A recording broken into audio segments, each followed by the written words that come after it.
actually as a help to the first. Go on, you're on. The first heading, which is that well-known parable that we don't hear enough about. The parable of the shrewd manager, it says here, or the shrewd steward. A steward, of course, was someone who was very high up in his master's household. A rich man would appoint a steward to manage his estate, and normally the owner wouldn't even think of looking at the accounts. That was the job of the steward. But the steward in this story that Jesus tells in Luke 16 has been accused of squandering his master's wealth. Now, we're not given full details of this accusation. It could have been a case of ill-judged investment, and he lost his boss money, overpriced buying. It could have even been theft. But if it was theft, I would think it wouldn't just be a case of him getting fired. It would be a case of him being brought before the local court. But the rich man has asked for a full account of his steward's dealings, and he has given him notice that he's being fired. And in verse 3, the steward finds himself in a difficult position. Without his job, and he certainly ain't going to get a good reference, he would have no means of support. He had never done, remember, there's no job seekers allowance in the first century. He had never done any physical work, he says to himself. He wasn't strong enough to take on a labouring job. There was no social security, so he would be forced to beg. And in his self-esteem, his pride, he couldn't countenance that. So instead, from verses 4 to 7, he comes up with this dishonest plan to ingratiate himself with local business people, so that when he is dismissed, he can get another job. Contacting his master's debtors, he wrote off a large amount of their debt. The first one owed 7.5 gallons of oil. The steward halved his bill. Another, who owed for 100 bushels of wheat, was only charged for 80 bushels. Instead of being angry with the steward for his dishonesty, in verse 8, his employer at last was impressed that he was showing some good business sense. That doesn't necessarily mean that he kept his job, nor that his boss approved of him writing down his debts in this way. No, but Jesus' point is that we also must be shrewd in our dealings with money. Money can be a friend to the gospel, or it can be an enemy to the Christian. Jesus has a different motive in mind as he tells this rather unusual story. He acknowledges that unbelievers are generally shrewder in their dealings with others, especially business dealings, because they have less experience of love and trust. A child of God, born again, it is more of a nature to trust. And you know how that trust can be betrayed. Jesus wants his followers to turn shrewdness on its head. In verse 9, this is the kind of shrewdness Jesus calls us to adopt. The unjust steward dealt wisely with others for his own benefit. Here, Jesus is asking us to be shrewd with others for their eternal benefit. Use worldly wealth to make friends for yourself, so that when it is gone, you will be welcomed into eternal dwellings. The meaning of this is actually quite obvious. We must see money, worldly wealth, as a means to an end. It is the gift of God enabling us to serve his people and evangelize the lost. Money must be the servant of the gospel. The Christian is not to be a servant of money. There are two sides of mission: to practically help God's church and to invest our time and money in outreach and discipleship. What Jesus is saying is there can be no greater investment for your money and mine than if we invest it in the kingdom of God. Even though we see no financial return here and now by such an investment, in heaven, Jesus says, we will be surrounded by the results of our labours and our giving. We'll have a bigger return in heaven's bank than we ever will from any investment bank on earth. The New Living Testament has, use your worldly resources to benefit others and make friends. And when it says friends there, it means it in the New Testament sense, as when John says in his epistle, greet the friends by name. He's talking here about conversion. When you no longer have need for money, you'll be welcomed into heaven by those who have helped on their way to their heavenly home. Now, we need to balance this teaching off, of course, as Jesus does in different places. God does intend for us to provide for ourselves, and he intends that we should provide for our families. 1 Timothy 5:8.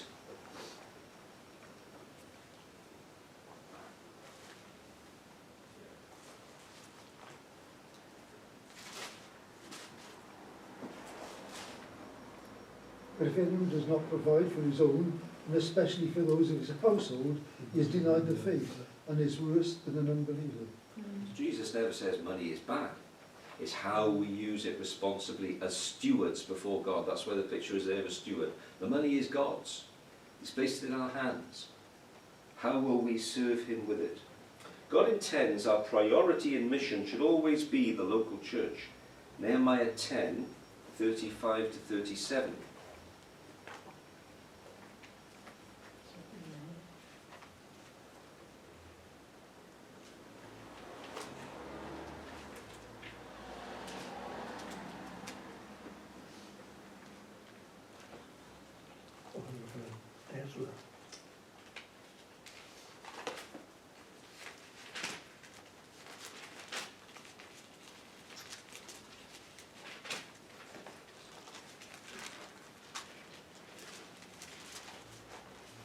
For they have not served you in their kingdom, or in the many good things that you gave of them, or in the large and rich land which you set before them, nor did they turn from their wicked works. Here we are servants today, and the land that you gave to our fathers to eat its fruit and its bounty, here we are servants in it, and it yields much increase to the kings you have set over us, because of our sins. You sure that's Nehemiah 10, John? Oops, I'm on chapter, sorry, I'm on A different translation here, that seemed a bit And you different. made ordinances to bring the first fruits of our ground and the first fruits of all fruit of all trees, year by year, to the house of the Lord, to bring the firstborn of our sons and our cattle, as it is written in the law, and the firstborn of our herds, our flocks, to the house of God, to the priests who minister in the house of our God. So what's pictured in Israel is first things first.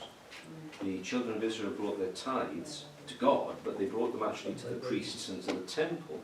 And what they were doing by that was ensuring the continuation of the worship and ministry of the nation through the offering of tithes.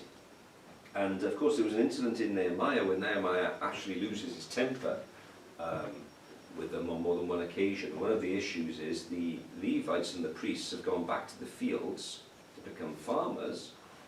They're not serving God, they're not teaching the people the word, they're not leading worship, they're not making sacrifices because they can't afford to. Nobody's been bringing their tithes. And God repeatedly told his people about the danger of this lack of service.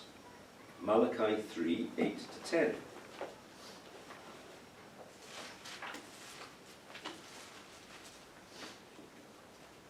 Will a man rob God? Yet you have robbed me. But you say, in what way have we robbed you? In tithes and offerings. You are cursed with a curse, for you have robbed me, even this old nation. So we have to bring all the tithe into the storehouse, and the storehouse for us is our local church. I knew a gentleman once, I can't remember his name, but you know, he said he believed in tithing. He'd send his tithe abroad. It's no wonder his local church shut. And he had no church to go to. And then as a result of the local church shutting, there was nobody there to send money abroad, was there? God has a plan, believe it or not. He has a strategy for his kingdom. And it involves the local church. And it involves our tithes and offerings. And by the way, I've never been able to understand for a moment the theology of those who don't believe in tithing. It's double Dutch to me, people who deny our responsibility to tithe. What God does promise is as we give to him our first fruits, then he will bless us with abundance from heaven so that we will have plenty left over after our own needs are met to help other poor Christians. 2 Corinthians 9, verse 8.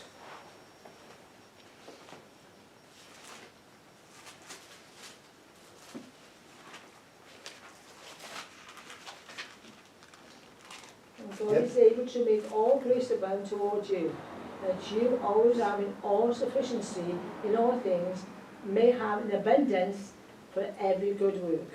Even when I was on the dole, I would never, not have enough to live on if I tithed.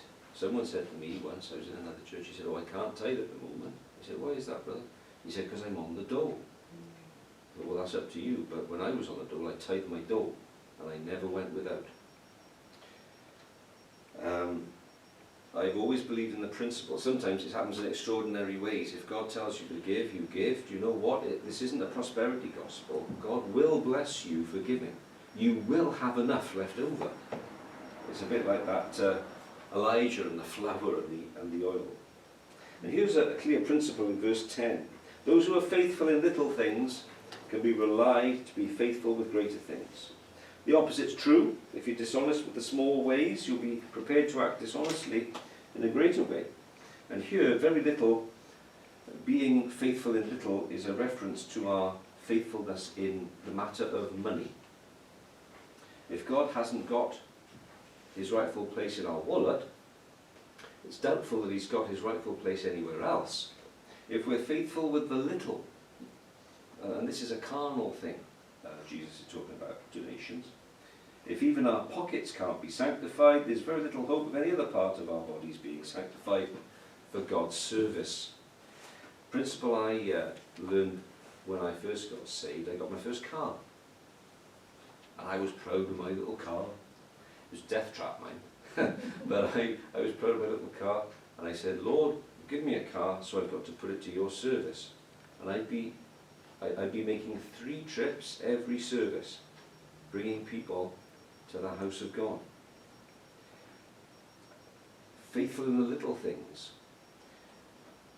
If the little things refer to the things of the world, then great things or true wealth represents spiritual blessings.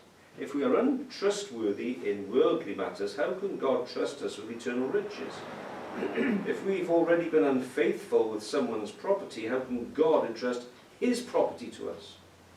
Jesus emphasizes that a servant must be competent, but good character is more important than competence. And I'd say in the church, and it's been proven again and again. I'll use an example. I'm not picking on Barbara, but a treasurer in a church. Barbara's our treasurer in this church. It's more important to be right with the Lord than to be an accountant when you're keeping the treasury. Yeah? Because it's a spiritual ministry. I always remember I was a missionary secretary when we used to have a separate missions account.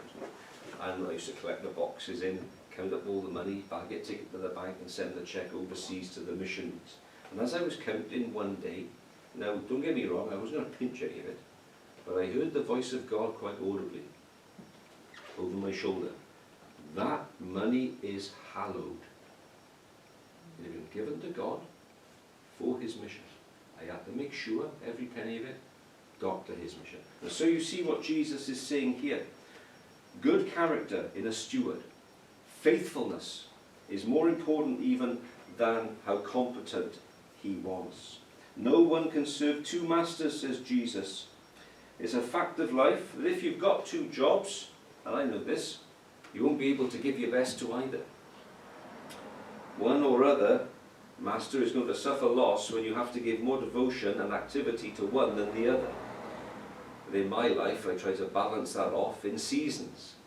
I've told them over at Cross Keys Church, for example, that currently I've had an extremely busy season at Pontypool.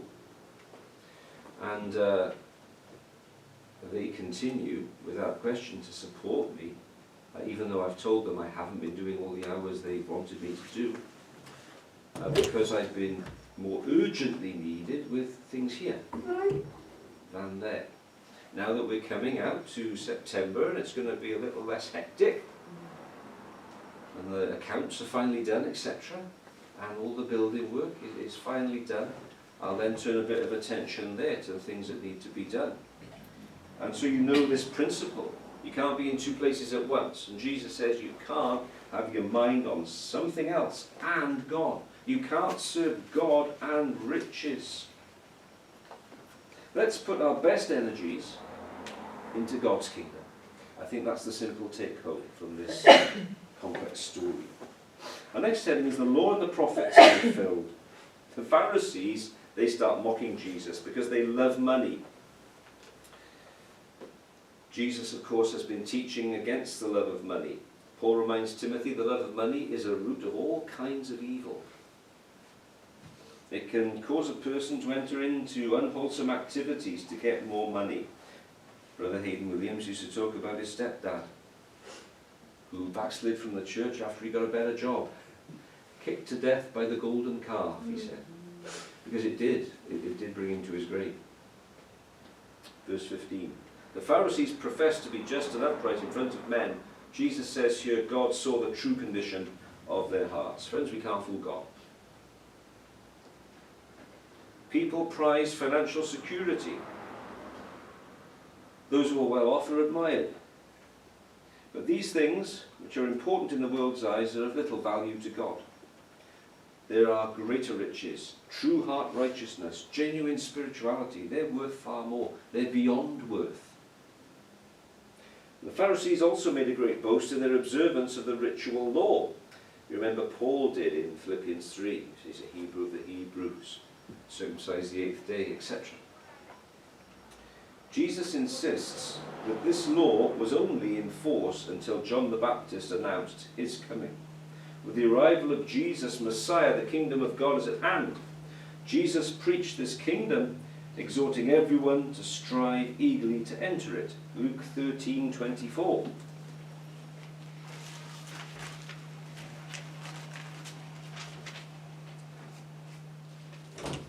Strive to enter through the narrow gate, for many, I say to you, will seek to enter and will not be able.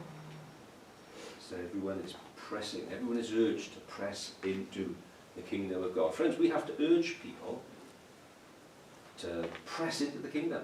We urge them to come to Jesus and get saved. It's something we must be about all of the time.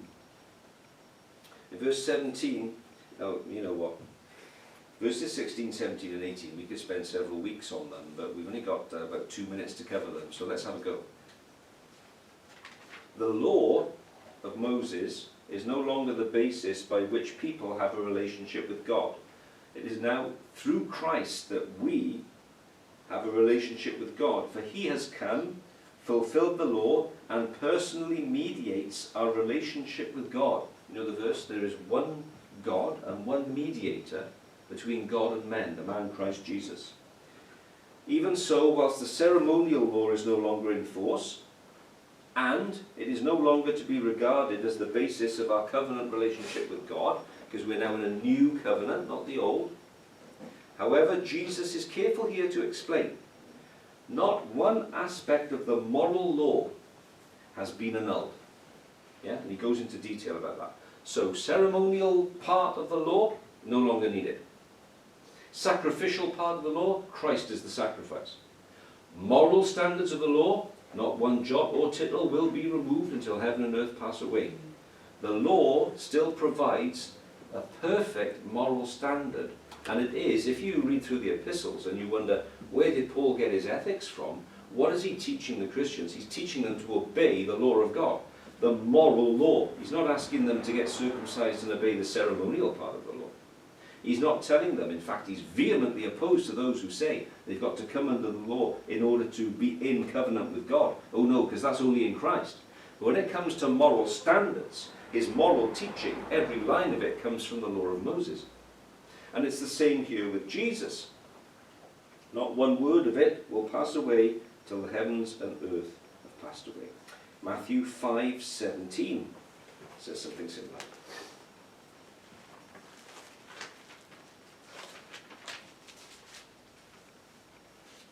Do not think that I come to destroy the law of the prophets.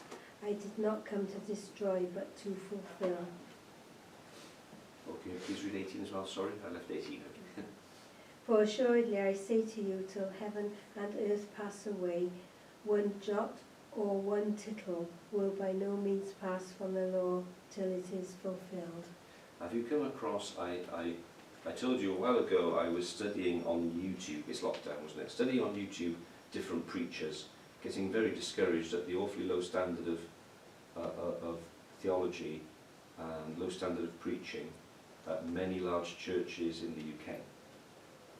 And one thing that they were banging on about in several large churches is, we're no longer under the law, we're no longer under the law. And they kept repeating that, they didn't explain it, and they didn't have the foggiest clue what they were talking about. Let's be very clear, friends, the standards of the law are a revelation of the holiness of the person and nature of God. And the person and nature of God cannot change, therefore the law, as an expression of his holiness and his anger against sin, can't change. And Jesus gives us an example, if you like, an illustration. He's talking about all of the moral law, but here he picks on one example which is very pertinent to the Pharisees. And it's the law about adultery. Jesus is saying the laws of adultery still stand, as do all other moral commandments. That's his point. Okay? So we might not get saved by being circumcised, but it still says, thou shalt not kill. Thou shalt not commit adultery. That's still in force. The Pharisees had weakened the law on divorce, even though they were boasting about the law. They had said that a man could divorce his wife for any and any reason. Jesus refutes the view, and he insists that whoever divorces in this way, I would say that probably means without a valid reason, because it was accepted by the rabbis that if there were a valid reason for divorce, and in fact in one part of, I think it's in Mark, where Jesus says, except for fornication. If a man's got a reason to divorce his wife, that's the reason it has to be. I would add, I think if Jesus were discussing it, he'd add as well, because I did have a situation where a woman's life was in danger. Yeah, I don't think any of you knew her, but she came to me, and literally her life was in danger from a violent husband. And the husband called himself a Christian. And he was a bit flabbergasted when I advised his wife to divorce him. Oh, that's not in the Bible. Well, you've just beat her up and smashed all the windows in the house, mate, and I've had to call the police on you. I recommend that woman runs for her life and goes somewhere where you can't find her. Jesus isn't going to tell a woman to stay somewhere and get murdered. Now, we had a lady next door, you might not know this, but next door to the church used to be one of the safe houses for the women's refuge. Okay? And I remember one lady who came to us from the women's refuge. She was from Southern Ireland. Her husband had been beating the living daylights out. Evil man. Do you know what the priest said to her? Get back, you wicked, adulterous woman, get back to your husband. He'd have been sending her to her death. So Jesus is saying here, the moral law still stands. Divorce without a valid reason. As I say, I think there can be valid reasons. And then they marry again. He said, that is adultery. Jesus names in Matthew 19:9, that's where he names actually the reason why divorce could be permitted. The only other valid reason for a Jew to divorce in those days was desertion. If your husband left you, then your marriage could be dissolved. But the point that we have here is there's still a very high standard morally for the Christian church to follow. The Pharisees were hypocrites, professing to teach the law, not living up to this moral standard. Friends, let's take that home to our hearts for a moment as Christians. We are preaching a gospel of deliverance and salvation from sin. And it don't look so good if our lives are still bound by sin, does it? We have to be those who are saved in our experience. You know? We need to show a change in our lives, because that's what the world around us needs. One more heading tonight. Ooh, battery's running out on here. The rich man and Lazarus, we all know about this one. The account, if it's meant to be in a parable, from Luke 16:19, it's a very unusual parable. If it's a parable, it's the only one in which Jesus names and gives personal family details about somebody. So I happen to think it's not a parable. It actually happened. Yeah, he's relating something that happened. Those of us who accept that Jesus knew himself to be the incarnate God, it doesn't seem impossible for us to be recounting actual events in detail. There is a school of theology that thinks that Jesus as a man didn't have a full appreciation of who he was. It's called the school of totally bonkers heads. That's what I call it. Of course he knew who he was. He said, I am my Father are one. Of course he knew who he was. Goodness sake. Jesus draws a comparison between these two men while they were alive. And notice these 2 points that he's touching on. Okay? 2 main points about these men.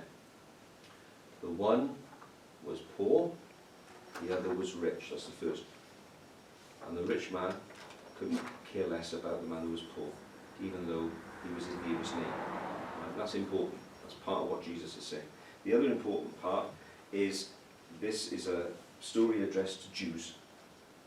Father Abraham. We've got a Jew in hell here. Okay?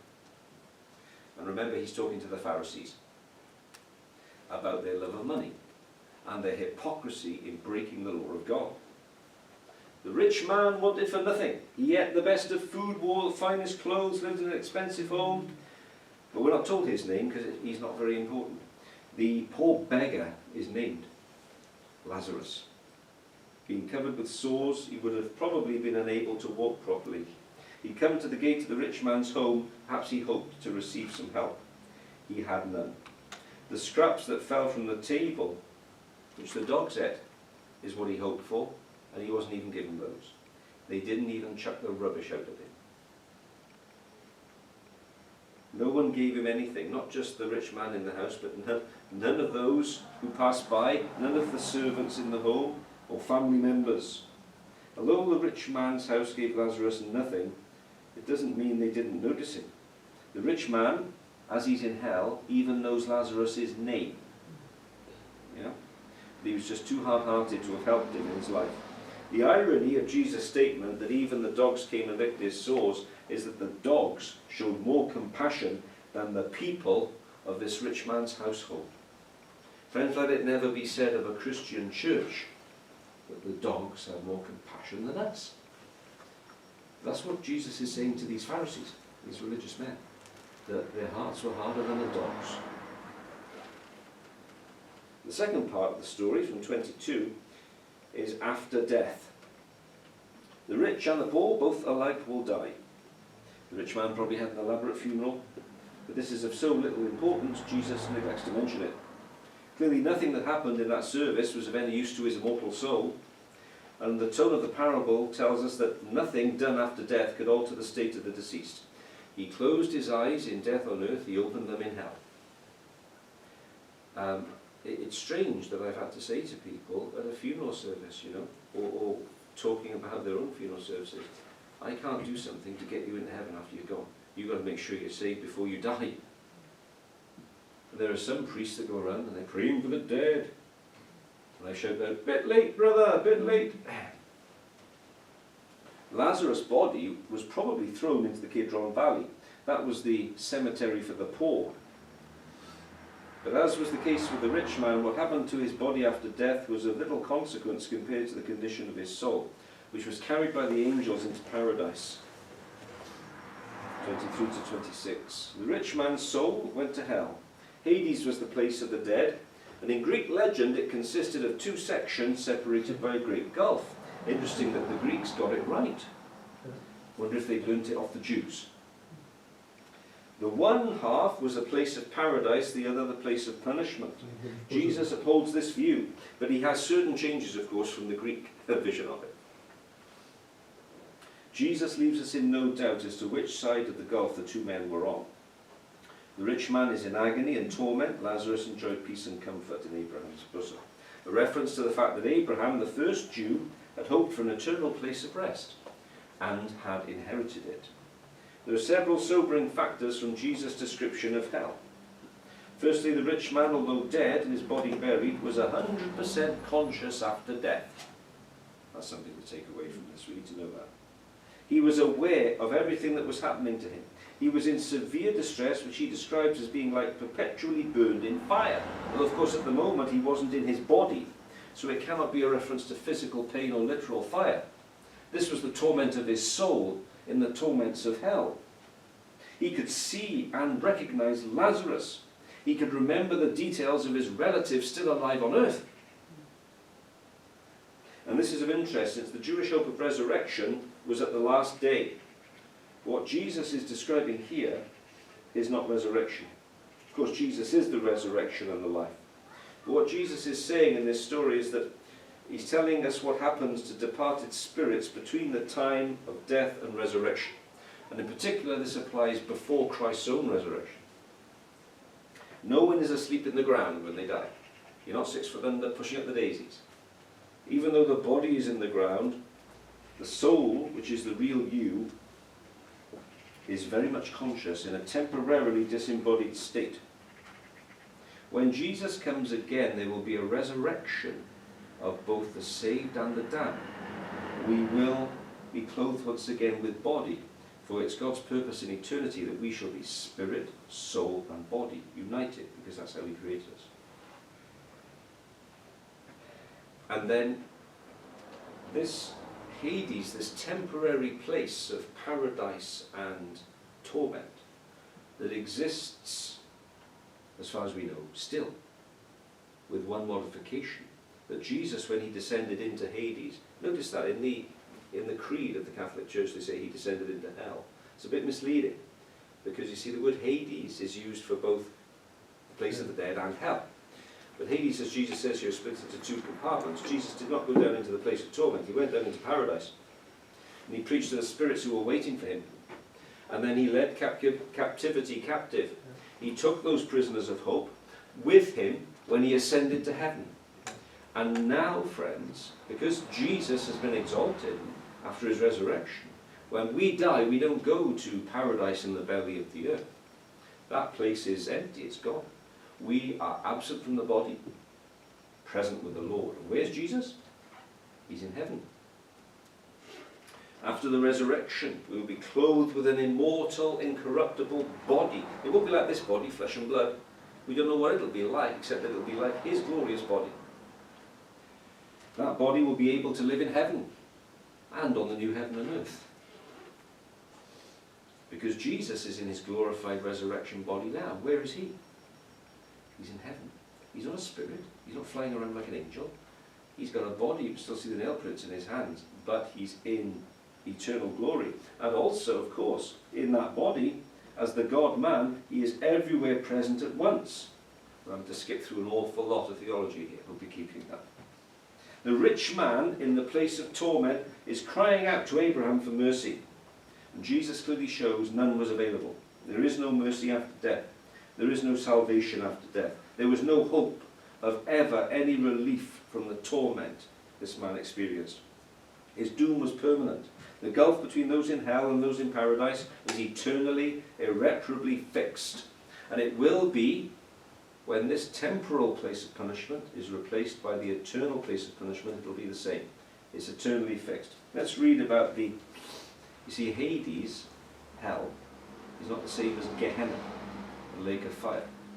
People who die now, unsaved, they leave their body behind in the cemetery, their soul goes down to hell. And they're in torment, conscious torment right now. But when Jesus comes again, they'll be resurrected, judged, and sent into the lake of fire, which is similar to the torment they were in before, only it's in the body, and it's forever and ever with no hope of parole. Revelation 20, 11 to 15.